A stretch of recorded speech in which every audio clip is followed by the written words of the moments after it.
Sometimes the most expensive mistake in the world isn't losing $1 billion. It's believing the woman you love smiled for someone else. The applause rolled across the grand ballroom like distant thunder, echoing beneath crystal chandeliers that glittered over one of the most extravagant charity galas New York City had ever seen. Every table shimmered beneath fresh white orchids flown in from California. Every champagne glass caught the golden light, and every guest represented a name that shaped industries, governments, or fortunes.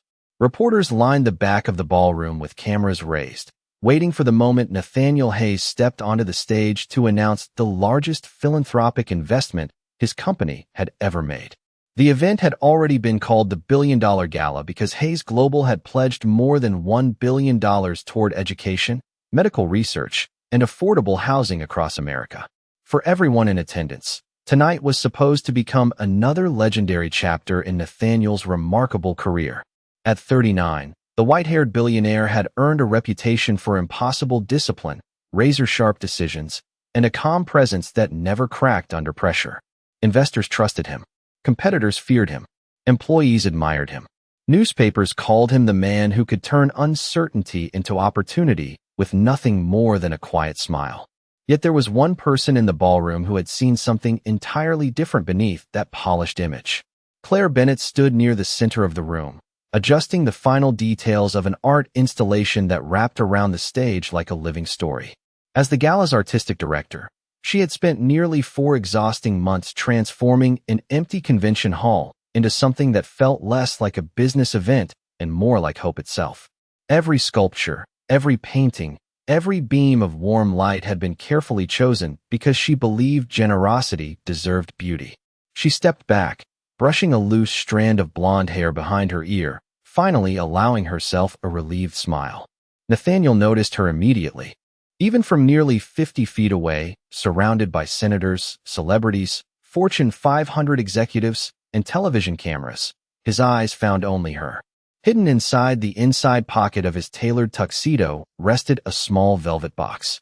He touched it once with the tips of his fingers, almost without realizing he had done so. No one knew it was there. Not his assistant. Not his board of directors. Certainly not Claire. Tonight had never been only about the billion-dollar announcement. If everything unfolded according to plan, it would also become the night he finally admitted what he had spent months trying to bury beneath meetings, contracts, and carefully measured conversations. The orchestra softened into silence as the master of ceremonies introduced him. Nathaniel climbed the stage while thousands of eyes followed his every step. Camera flashes exploded like tiny bursts of lightning.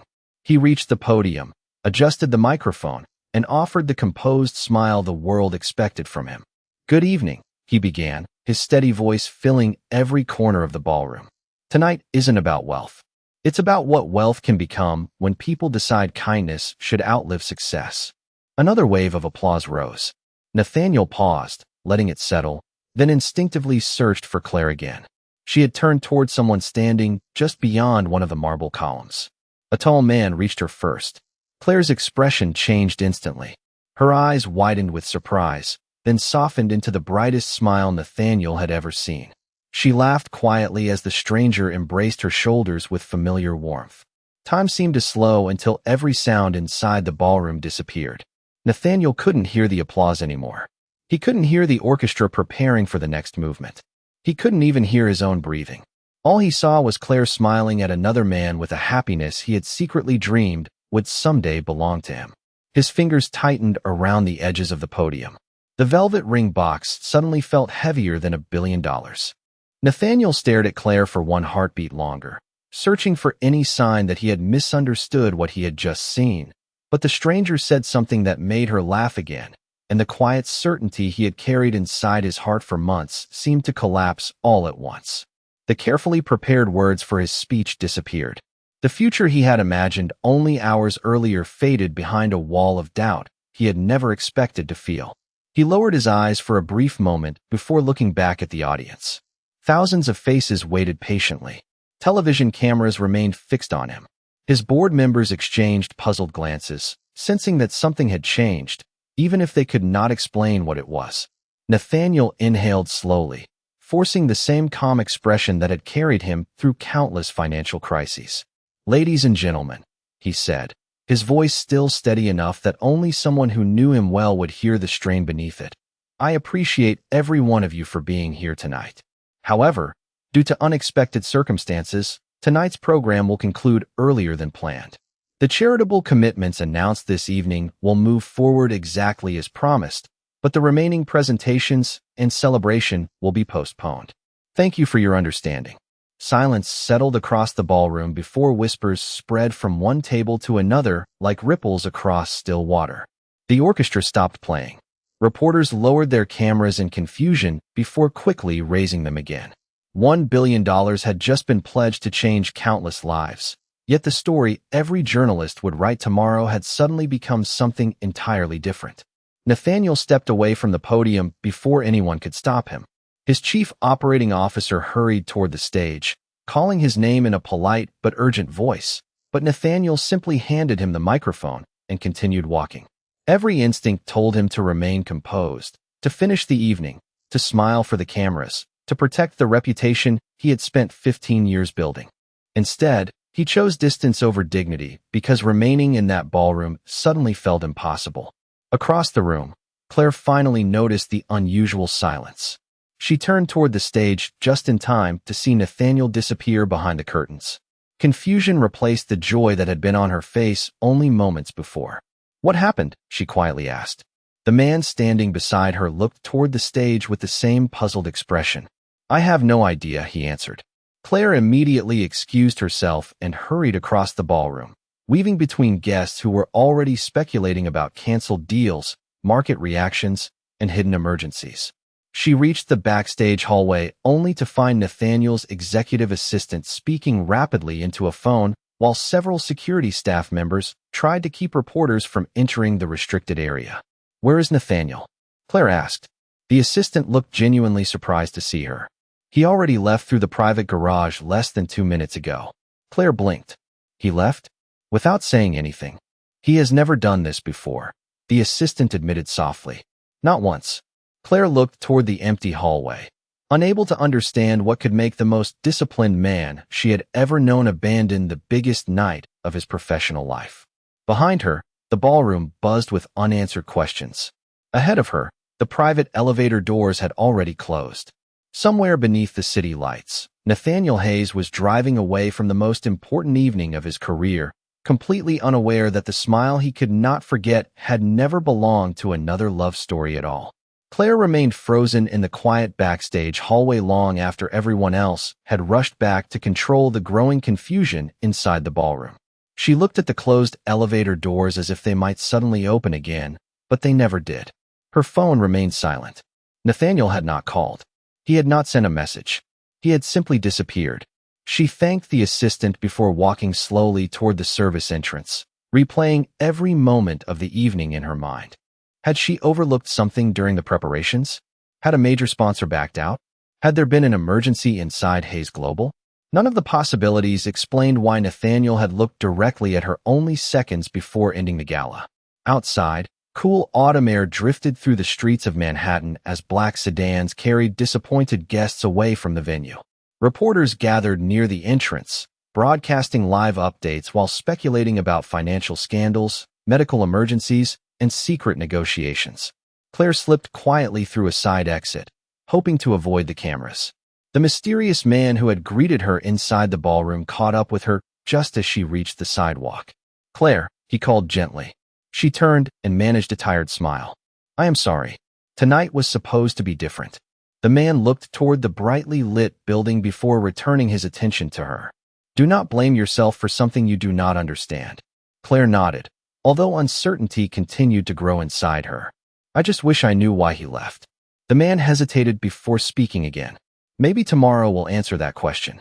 Claire glanced at the silver bracelet resting around her wrist, absent-mindedly touching its worn surface with her fingertips. It had become a habit whenever she felt overwhelmed. Nathaniel had noticed the bracelet months earlier during one of their late planning meetings. They had been sitting alone inside the nearly empty gallery after reviewing artwork until almost midnight. He had pointed toward her wrist with quiet curiosity. "You wear that every day?" Claire smiled without looking up from her sketches. I do. Is it valuable? He had asked. She shook her head. Not to anyone else. Nathaniel had studied the simple bracelet for another moment. Then why never take it off? Claire had looked at him with an expression he had never forgotten. Because one day I will tell someone the story behind it. I just have not found the right moment yet. Nathaniel had smiled softly and returned to reviewing architectural drawings. But from that evening forward, he never failed to notice the bracelet whenever they met. It became part of how he recognized her before she even spoke. Tonight, as Claire stood beneath the glowing streetlights, she realized he had looked directly at that same wrist just before his expression changed on stage. The memory sent a strange chill through her. Something about the sequence of events suddenly felt connected, although she could not yet understand how. Across the city, Nathaniel sat alone inside the library of his penthouse apartment. The skyline stretched beyond floor-to-ceiling windows, yet he barely noticed it. The velvet ring box rested unopened on the desk beside him. He slowly removed it from his pocket and stared at it for a long time before placing it next to a stack of architectural blueprints from the Gala Claire had designed. Everything in the room reminded him of her. The paintings she had selected, the music she had recommended. Even the fresh white orchids delivered that morning had been her favorite choice because she believed they represented quiet hope instead of luxury. Nathaniel closed his eyes, but the only image that remained was Claire smiling at another man. And for the first time in years, the man who could solve almost any problem in business found himself completely powerless against the questions inside his own heart. Nathaniel did not sleep that night. The lights of Manhattan slowly faded into dawn, but the questions inside his mind only became louder. Shortly after sunrise, his executive assistant called to review the emergency schedule created after the unexpected ending of the gala. Television networks were requesting interviews. Investors wanted reassurance. Board members had scheduled an emergency meeting for 9 o'clock. Nathaniel listened quietly before saying only one sentence. Move everything to tomorrow. The assistant paused in surprise. Sir, the media is waiting for an explanation. Nathaniel looked toward the unopened ring box still resting on his desk. They can wait one more day. Meanwhile, Claire arrived at the Hayes Global headquarters carrying a leather portfolio filled with final reports from the gala. The building felt strangely different. Employees spoke in hushed voices. News broadcasts played silently on reception screens, while headlines questioned why one of the country's most respected business leaders had abandoned his own historic event. As Claire stepped out of the elevator onto the executive floor, several familiar coworkers greeted her politely, but their smiles carried the same uncertainty she felt herself. She stopped outside Nathaniel's office only to find the door closed. His assistant stood nearby, organizing a growing stack of documents. Is he here? Claire asked hopefully. The assistant shook her head. He canceled every meeting today. Claire frowned. Even mine. Especially yours. The answer landed more heavily than either woman expected. Claire forced a small smile, thanked her, and turned away before anyone could notice the disappointment on her face. Instead of leaving immediately, she wandered into the quiet gallery that occupied the center of the headquarters. Months earlier, Nathaniel had insisted the space remain open to employees because he believed creativity belonged in every workplace, not only museums. Most of the artwork displayed there had been selected by Claire herself. She slowly walked past each piece until she reached a large landscape painting Nathaniel had quietly purchased during one of their planning trips. She still remembered that afternoon. They had visited a small Brooklyn gallery after touring another event venue. Nathaniel had spent almost an hour studying one simple painting of a lighthouse standing alone against the Atlantic Ocean. You like this one? Claire had asked. Nathaniel smiled without taking his eyes off the canvas. It reminds me that even strong people spend most of their lives waiting for someone to find the way home. Claire had laughed gently. That sounds much more personal than something a billionaire is supposed to say. Nathaniel looked at her for a moment before answering. Money changes where you live. It does not change what you hope for. She had never forgotten those words. Standing in front of the same painting now, Claire realized how little she truly knew about the man behind the headlines. At almost the same moment, Nathaniel sat inside a quiet corner booth of a small neighborhood coffee shop nearly 40 blocks away from his office. Few people recognized him without the tailored suits, security staff, and polished conference rooms. He stirred his untouched coffee while replaying every conversation he had ever shared with Claire, searching desperately for signs he had ignored. Had she ever mentioned someone else? Had she hinted that another man already held her heart? He remembered dozens of late nights spent discussing artwork, charity projects, and childhood memories. Yet never once had she spoken about a relationship. That silence had encouraged him to believe he still had a chance. Now, for the first time, he wondered whether hope itself had blinded him. As he reached into his jacket pocket, his fingers brushed against the velvet ring box once more. He slowly placed it on the table beside his coffee, stared at it for several quiet seconds, then gently pushed it farther away as though creating a little more distance between himself and the future he had imagined only yesterday. Claire tried calling Nathaniel 3 times before noon. Each call went directly to voicemail. She left only one short message. "I do not know what happened last night, but if I did something wrong, please let me explain." Hours passed without an answer. By late afternoon, she gave up waiting and returned to her apartment overlooking a quiet tree-lined street on the Upper West Side. It was modest compared to the luxurious penthouse Nathaniel called home, but she had always loved its warmth. Shelves filled with art books lined the living room. Unfinished sketches rested against the walls, and a small wooden table beneath the window served as both her workspace and dining table. She placed her leather portfolio on the chair before absent-mindedly tracing the silver bracelet around her wrist again. Just then, her phone vibrated. The screen displayed a number she had memorized only a week earlier. Her expression instantly brightened. "Daniel," she answered. A warm male voice laughed softly through the speaker. "You sound surprised to hear from your own brother." Claire closed her eyes with relief. "I still cannot believe I get to say those words." 27 years earlier, after their parents had died in a highway accident, the two siblings had been separated into different foster homes during an overwhelmed court process. Records had disappeared. Families had moved across state lines. Every search had ended with another dead end until a volunteer genealogist connected their family histories through old adoption records only 2 months earlier. Since then, they had been cautiously rebuilding a relationship that life had stolen from both of them. Daniel smiled through the phone. "I have been thinking about last night." Claire sighed. "Please do not remind me." The gala ended so suddenly. "Actually," Daniel replied carefully, "I think I made things worse without realizing it." Claire frowned. "What do you mean?" "When I saw you across the ballroom, I was just so happy that I forgot where we were. I hugged you the way a brother should hug his sister after losing nearly 3 decades together." Claire slowly sat down. "Nathaniel saw us."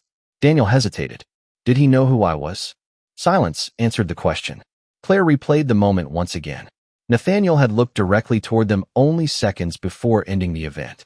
His expression had changed instantly. Suddenly, every unanswered question began fitting together with painful clarity. "Oh no," she whispered. Daniel immediately understood. "He thought." Claire nodded, even though he could not see her. "He believed I was smiling because." She could not finish the sentence. Daniel spoke gently. "Claire, if he cares about you that much, then he deserves to know the truth." Tears gathered in her eyes, not from sadness alone, but from the realization that a single misunderstanding had unraveled months of quiet trust. She looked toward the bracelet resting against her wrist. It had belonged to their mother, who had given matching keepsakes to both children before the accident that changed everything. Daniel still wore the matching pendant around his neck. That was why they had recognized each other so quickly during their first meeting after all those years. Claire remembered how Nathaniel had often asked about the bracelet and how she had always answered with the same promise. "One day I will tell someone the story behind it." She had intended that someone to be Nathaniel.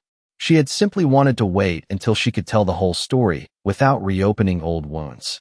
Now that silence had become the very thing standing between them, Claire stood up with quiet determination, slipped on her coat, and picked up her car keys. She no longer wanted another phone call or another unanswered message. If one misunderstanding had the power to separate two hearts, then the truth deserved to be spoken face to face. Claire drove through the evening traffic with both hands gripping the steering wheel more tightly than she realized. The autumn sky had faded into soft shades of blue and amber, while the city lights slowly reflected across the Hudson River. Every red light seemed longer than the last. Every passing minute felt like another chance for misunderstanding to settle deeper between them. She had memorized Nathaniel's home address months earlier after delivering artwork for a private fundraising dinner, but she had never visited unless invited. Tonight felt different. Tonight she was not arriving as the artistic director of Hayes Global. She was arriving as a woman determined to protect something far more valuable than her career. Across town, Nathaniel stood alone on the rooftop terrace of his penthouse, the cool evening breeze carrying the distant sounds of New York below. He often came here whenever an important decision demanded absolute clarity. Billion-dollar acquisitions had been planned beneath these same city lights. International partnerships had begun with a single quiet walk across these polished stone tiles. Yet no business decision had ever left him feeling as uncertain as the one now resting inside his heart. He removed the velvet ring box from his pocket once again and slowly opened it. A simple diamond reflected the skyline, elegant without being extravagant, because Claire had once told him that the most beautiful art never shouted for attention. He smiled sadly at the memory before closing the box. The sound of the elevator interrupted his thoughts. His house manager stepped onto the terrace. "Sir, Miss Bennett is here." Nathaniel remained silent for several seconds before answering. "Please tell her I am not receiving visitors tonight." The house manager hesitated. "She said it is important." Nathaniel looked toward the city instead of the doorway. "Please." Downstairs, Claire listened quietly as the message was delivered. She thanked the house manager with genuine kindness despite the disappointment that settled across her face. "Would you do one favor for me?" she asked softly. The elderly man nodded. Claire removed the silver bracelet from her wrist for what felt like the first time in years. She placed it carefully inside a small envelope she found in her purse. On the front, she wrote only Nathaniel's name in neat handwriting. "Please give him this after I leave." The manager accepted the envelope without asking questions. Claire turned toward the elevator before stopping one final time. "Tell him I kept a promise for almost 28 years because I wanted to share the story with the right person. I only wish I had found the courage a little sooner." She stepped inside the elevator, and the doors quietly closed. Several minutes later, the house manager returned to the rooftop carrying the envelope. "She has gone home, sir." Nathaniel accepted it with little interest at first, assuming it contained another explanation he was not ready to hear. Then he noticed its surprising weight. Slowly, he opened the envelope and froze. The silver bracelet rested in his palm, warm from having been worn only moments earlier. A folded note accompanied it. Nathaniel unfolded the paper with careful hands. It contained only 2 sentences. "The man you saw hugging me is my brother, Daniel. We found each other after 27 years apart because this bracelet and the matching pendant he wears belong to our mother." Nathaniel read the words once. Then again. His breathing slowed as the truth settled over him with overwhelming clarity. Every assumption he had made collapsed beneath the quiet honesty of those 2 simple sentences. His eyes drifted toward the bracelet resting in his hand, and suddenly he remembered Claire's gentle smile from months earlier when she had whispered, "One day, I will tell someone the story behind it." He closed his eyes, realizing that she had intended to tell him all along, and that his own fear had spoken before her heart ever had the chance.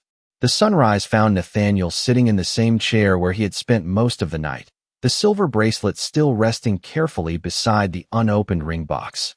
For years he had believed that making quick decisions was one of his greatest strengths. It had built companies, protected thousands of employees, and earned the confidence of investors across the country. Yet one decision made in less than 10 seconds had nearly cost him the woman he loved. He looked again at Claire's handwritten note before quietly folding it and slipping it into his wallet. This time he wanted to keep something far more valuable than contracts or financial forecasts. He wanted to remember the cost of assuming instead of asking. At 8 o'clock sharp, Nathaniel walked into the Hayes Global boardroom. Every executive immediately fell silent. Financial analysts filled one side of the room, while legal advisors and communications specialists waited with prepared statements explaining the early conclusion of the gala. Nathaniel listened without interrupting until everyone had finished speaking. Then he calmly stood. "Cancel every media interview scheduled for today," he said. Several board members exchanged nervous looks. One director leaned forward. "Nathaniel, the company needs damage control. Investors are expecting answers." Nathaniel nodded. "They deserve honesty. But before I explain anything to the public, I owe the truth to someone else." The room became perfectly still. His chief operating officer had worked beside him for more than a decade and had rarely seen such openness in his voice. "What are you planning?" Nathaniel smiled faintly. "I am going to admit that I was wrong." No one argued. An hour later, Nathaniel stood outside the quiet art studio where Claire spent many of her weekends restoring donated paintings for local community centers. Through the large front window, he could see her standing before a canvas, carefully cleaning years of dust from an old landscape.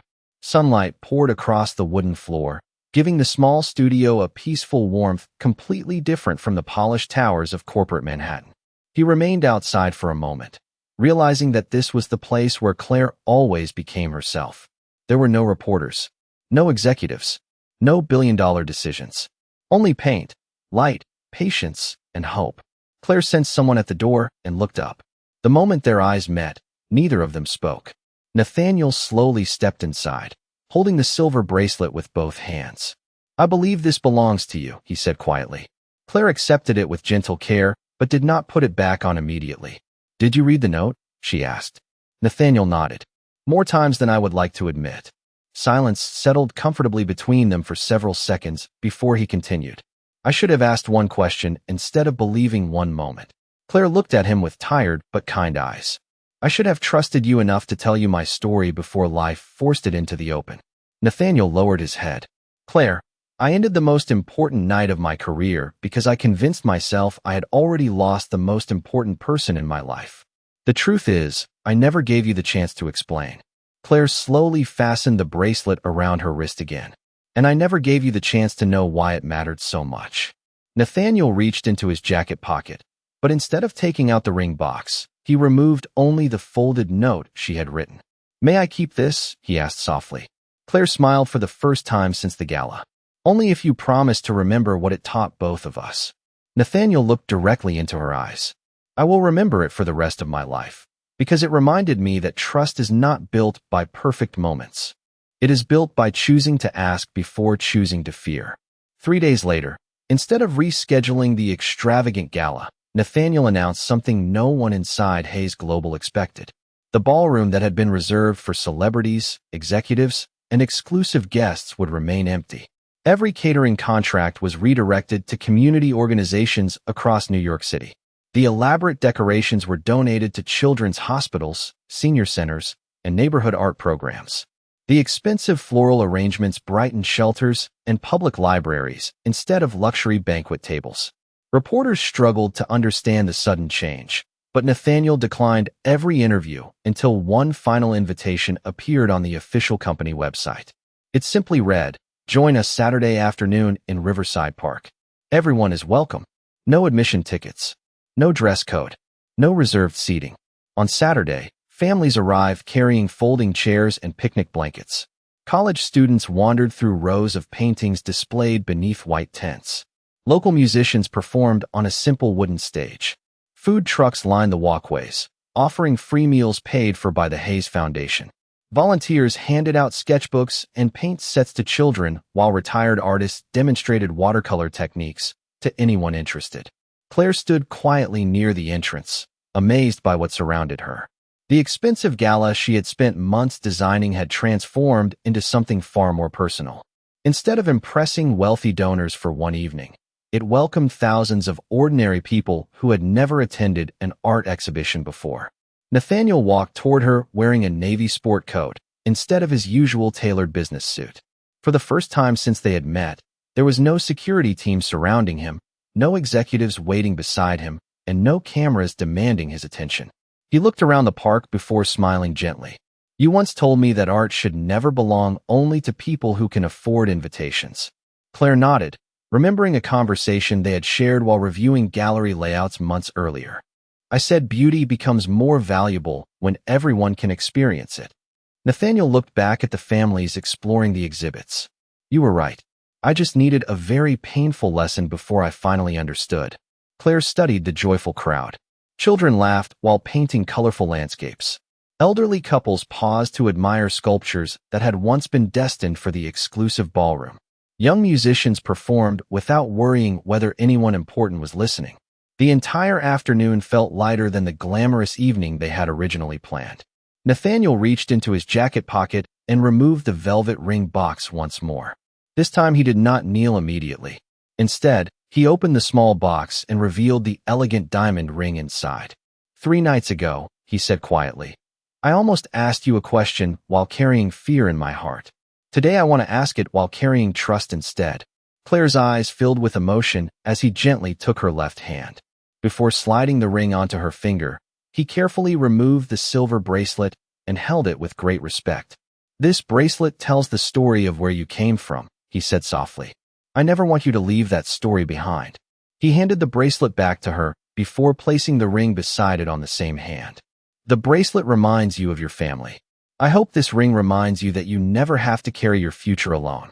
Claire smiled through quiet tears, looking from the bracelet to the ring resting beside it. Yes, she whispered. Not because you are a billionaire. Not because of this beautiful day, but because you finally trusted my heart enough to let it speak before your fears did. As warm applause slowly rose from the nearby crowd, Nathaniel smiled with genuine relief, realizing that the greatest investment he would ever make had nothing to do with money. It was choosing trust every single day, even when uncertainty tried to speak louder than love. 1 year later, the first Saturday of October arrived beneath a clear blue sky, and Riverside Park looked nothing like it had before. What had begun as a single afternoon of unexpected generosity had grown into an annual tradition known throughout New York as the Open Hearts Art Festival. Families from every neighborhood wandered between outdoor galleries. Local students displayed paintings beside professional artists. Musicians filled the air with gentle melodies, and every dollar raised supported community art programs, scholarships, and family reunification charities. Hayes Global still funded the event, but Nathaniel insisted that no banners carried his name. Instead, a simple wooden sign welcomed every visitor with words Claire had written herself. Beauty grows when it is shared. Those 5 words became the heart of everything they built together. Claire now directed the Hayes Foundation for Community Arts, traveling across the country to restore forgotten galleries, create public art spaces, and support young artists whose dreams had once seemed impossible. Nathaniel often accompanied her without announcing his arrival, preferring to sit quietly among students as they painted instead of standing behind podiums accepting recognition. The business magazines still ranked him among America's most influential leaders, but the titles no longer mattered as much as hearing someone say that a neighborhood had discovered hope because of a simple art program. On the afternoon of the festival, Daniel walked beside Claire carrying a framed photograph from the night he and his sister had finally found each other again. Around his neck rested the matching silver pendant their mother had once given him, while Claire's bracelet reflected the warm autumn sunlight beside the engagement ring Nathaniel had placed on her hand months earlier. The 2 pieces of jewelry no longer represented loss. Together they told a complete story of family remembered, family restored, and family chosen. Nathaniel joined them near the entrance, smiling as Daniel pulled him into a warm embrace. I suppose I owe you another thank you, Nathaniel said with an embarrassed laugh. Daniel raised an eyebrow. For what? Nathaniel looked at both siblings before answering honestly. For teaching me that one conversation is always worth more than one assumption. Daniel smiled. Then promise me something. Anything. Keep asking questions whenever fear tries to answer first. Nathaniel nodded without hesitation. That promise is easy to keep. As the afternoon slowly drew to a close, Claire and Nathaniel walked together toward the old lighthouse, painting that now stood permanently displayed inside the park's small community gallery. Nathaniel studied it with the same quiet expression he had worn the first day they discovered it together. Claire slipped her hand into his and asked softly, Do you still believe strong people spend most of their lives waiting for someone to find the way home? Nathaniel smiled before looking at her. Not anymore. She tilted her head with gentle curiosity. What changed? He looked around the gallery where children laughed over colorful sketches. Elderly couples admired local artwork. Volunteers welcomed strangers like old friends, and families stood together creating new memories. Then he returned his eyes to Claire. Home was never a place waiting to be found. Home was always a person willing to stay when the truth finally arrived. Claire rested her head lightly against his shoulder as they stood together in comfortable silence. Outside, the festival continued beneath the golden afternoon sun, proving that the greatest stories are rarely written by wealth alone. They are written by kindness that returns, by trust that survives misunderstanding, and by hearts courageous enough to choose love over fear, one honest conversation at a time.